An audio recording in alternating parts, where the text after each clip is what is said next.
नमस्कार मैत्रिणींनो, मी सुनीता, फूडी सुनीता ह्या चॅनलमध्ये तुमचं खूप खूप स्वागत आहे। आज इथे आपण 3 वेगवेगळ्या प्रकारच्या चटण्या पाहणार आहोत। लसूण चटणी, तीळ चटणी आणि जवसाची चटणी। आता त्यासाठी लागणारे साहित्य इथे पाहूया। लसूण चटणीसाठी मी इथे न सोललेला म्हणजे सालासकट लसूण घेतलेला आहे। इथे मुठभर शेंगदाणे आहेत, खेसलेलं सुकं खोबरं आहे, मीठ, चटणी, ही लाल मिरची तिखट पावडर आहे। इथे मी घेतलेला आहे जवस आणि तीळ। तर पाहूया पुढची कृती। सर्वप्रथम आपल्याला इथे गॅसवर मी कढई ठेवलेली आहे, बिया भाजून घ्यायच्या आहेत म्हणजे आपण चटण्या करणार आहोत। इथे मी सर्वप्रथम जवस भाजत आहे।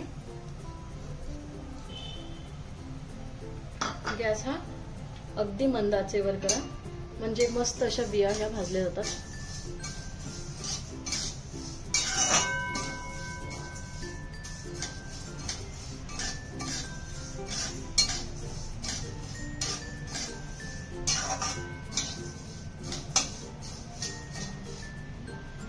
ते जवस कसं भाजलं हे कसं ओळखायचं, तर हे जे जवस आहे ते तडतडलं जातं आणि मेन म्हणजे त्याचा थोडासा कलर चेंज होतो। सतत वरखाली हलवत राहा।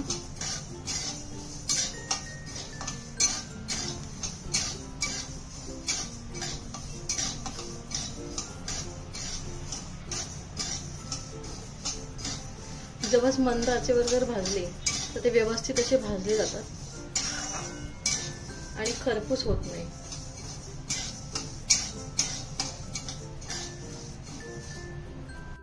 इथे पाहू शकता जवस हे व्यवस्थित असे तडतडले जात आहे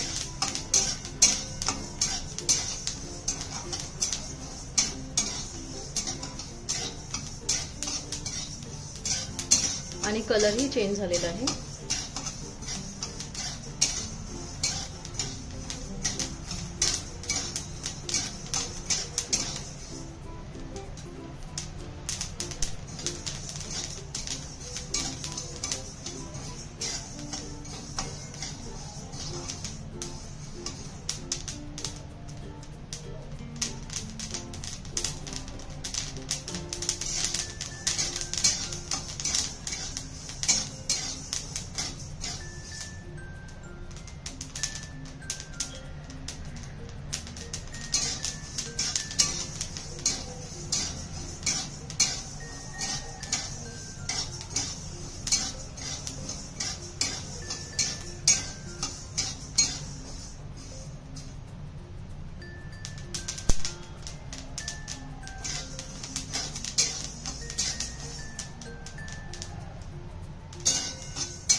मस्त असे खरपूस जवस भाजले गेले आहेत। एका प्लेट मध्ये आपण हे काढून घेऊया।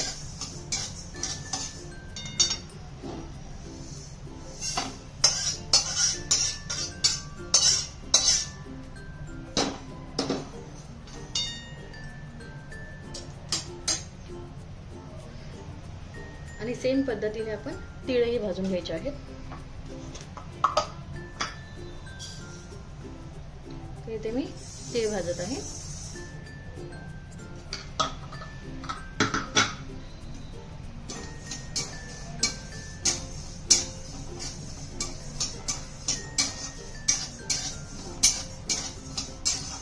तीळ सुद्धा थोडे तडतडले आणि ह्याचा कलर थोडा चेंज झाला की आपण काढून घेणार आहोत।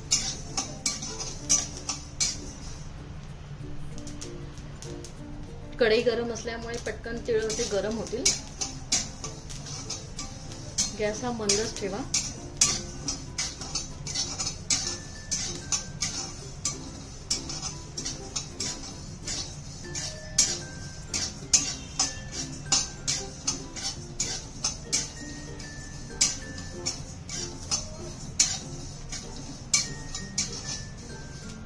तर हे तीळही भाजून झालेले आहेत, आपण बाजूला काढून घेऊयात।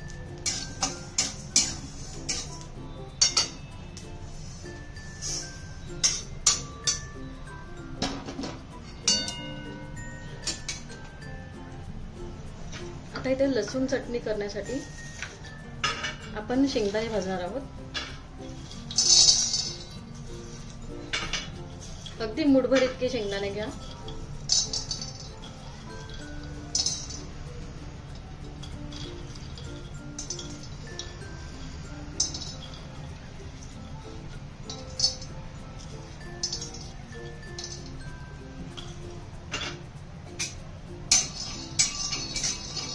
व्यवस्थित असे खरपूस हे लालसर असे रंगाचे येईपर्यंत भाजून घ्यायचे आहेत.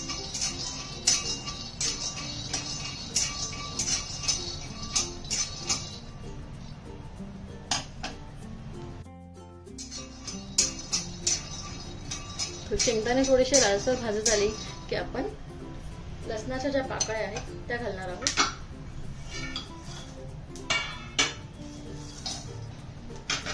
या सुद्धा आपण यासोबत भाजून घेणार आहोत.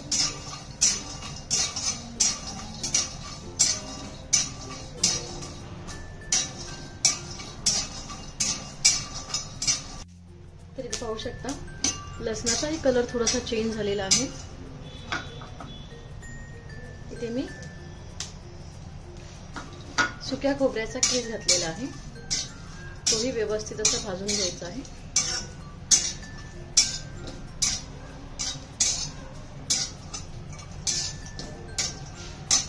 आणि मेन म्हणजे या चटण्या ज्या आहेत त्या मी कुठल्याही मिक्सरमध्ये वाटणार नाहीये. पारंपरिक पद्धतीने आपण ह्या चटण्या खलबत्त्यामध्ये किंवा उकळीमध्ये केल्या तर त्याची टेस्ट अधिक वाढते. पण जर ते नसेल तर तुम्ही मिक्सरमध्ये केलं तरी हरकत नाही.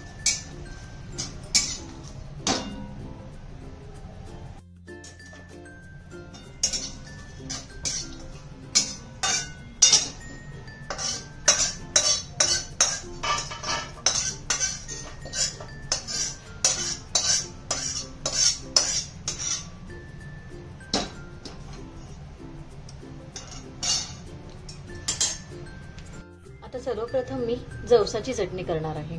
तर त्यासाठी ही चटणी जी आहे मी उकळीमध्ये करणार आहे. जवस घातलेली आहे उकळीमध्ये. चवीनुसार मीठ घाला आणि तिखट लाल आणि व्यवस्थित असं कुटून घ्यायचं आहे. आता उकळीमध्ये वाटण्याचं कारण या चटण्यांना अधिक असं म्हणजे खूपच छान टेस्ट येते. व्यवस्थित अशी कुटून घ्यायची आहे.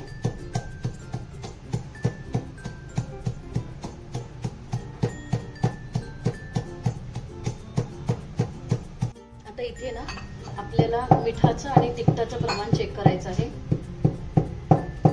कारण एकदा की चटण्या कुटून झाल्या ना तर त्याच्यात वरून मीठ किंवा तिखट टाकणं बरोबर नाही.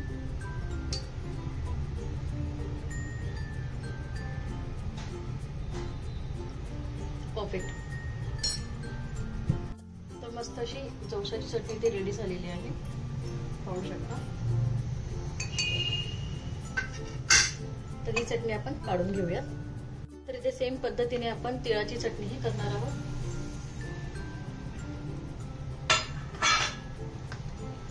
आवडीनुसार लाल मिरची पावडर घ्या आणि चवीनुसार मीठ घ्यायचे आहे. ही सुद्धा चटणी आपण कुटून घेऊया. यामध्ये मी कुठल्याही प्रकारचं तेल घातलेलं नाही.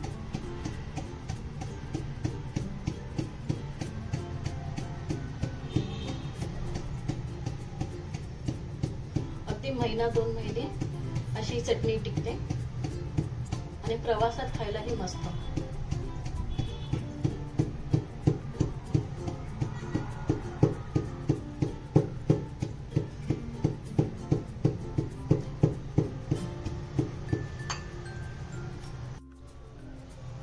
तर इथे परफेक्ट अशी तिळाची चटणी ही रेडी झालेली आहे. पाहू शकता मस्तच. तर आता इथे मी लसणाची चटणी करणार आहे. सर्वांना आवडणारी खमंग अशी अगदी वडापाव मध्ये पण घालून आपण खाऊ शकतो अशी ही चटणी आहे.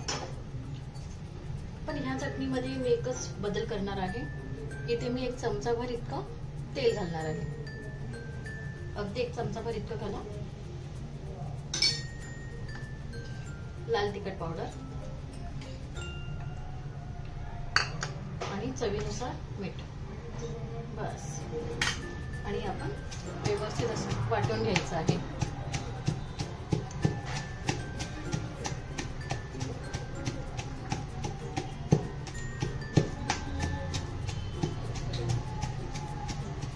आता मिक्सर मध्ये केलेल्या चटण्या आणि खलबत्त्यामध्ये किंवा उकळीमध्ये केलेल्या चटण्या यांची तुम्ही टेस्ट पाहिली तर खूप फरक आपल्याला जाणवतो.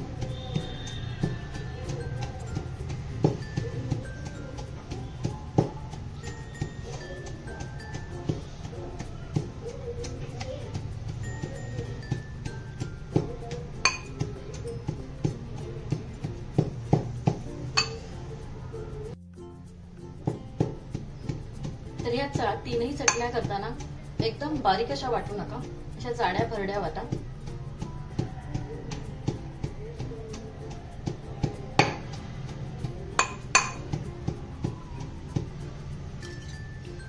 यामध्ये तेल घातल्यामुळे हे मिश्रण थोडंसं वर खाली करून घ्यायचं आहे, नाहीतर फक्त वरचं मिश्रण वाटलं जातं आणि खालचं तसंच राहतं.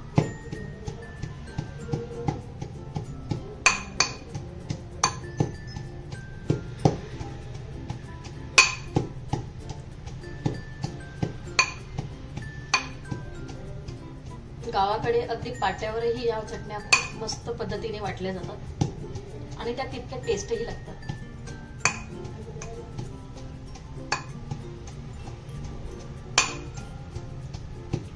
आता इथे आपली लसूण चटणीही रेडी झालेली आहे, पाहू शकता. मस्तच वासही खमंग आलेला आहे. तर इथे आपल्या सर्व चटण्या रेडी झालेल्या आहेत. जवसाची चटणी, तिळाची चटणी आणि लसूण चटणी. तर ही रेसिपी तुम्हाला कशी वाटली आणि ही रेसिपी नक्कीच घरी करून पहा. रेसिपी आवडल्यास लाईक करा, शेअर करा आणि सबस्क्राईब करायला विसरू नका. धन्यवाद.